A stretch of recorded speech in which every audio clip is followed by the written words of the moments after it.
Tonight on Brinner Nightmares, Quinn and Nick get put on the same team to make the best Brinner possible.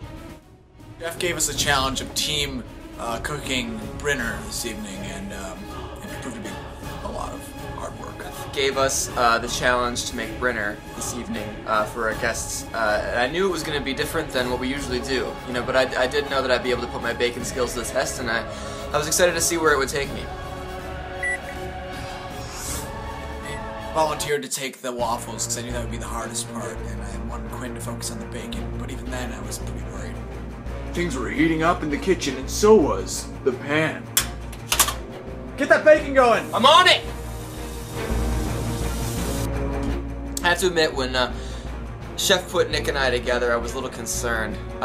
We haven't really worked well together in the past, but I was willing to give it a shot, and hopefully we would come through. Did you preheat the oven? It's preheated! Still preheating, sir.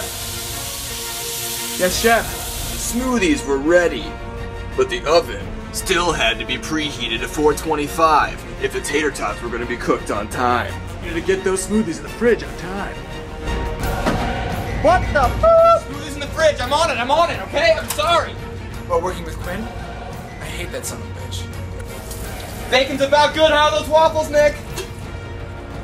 I was trying to work, trying to get the eggs done and the bacon done, as well as the smoothies. I look over, and Nick is texting his friends, and I'm like, okay, what are we here for? Text my friends, okay? Whoever says anything different can go shove it. I look over from my work, and I notice the waffles are overflowing.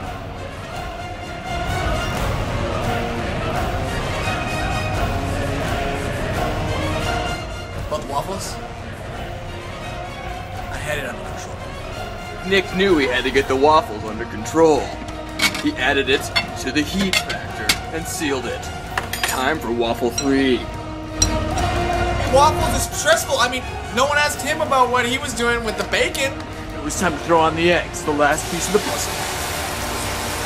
Quinn was pouring those eggs. I knew in my back of my mind that it was going to be a successful winner. I had to hand it to him. That was some quality pouring right there.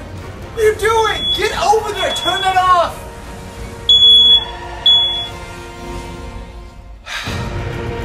The final piece was getting the tater tots out on time, but Nick knew he needed an oven mitt.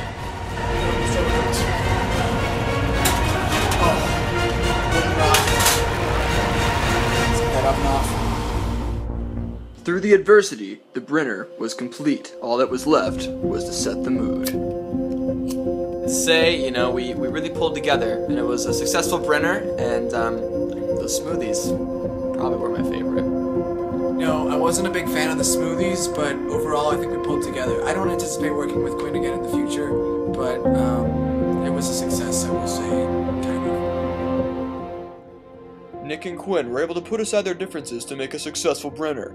Tune in next week for their next challenge, when they focus entirely on creating the perfect pancake.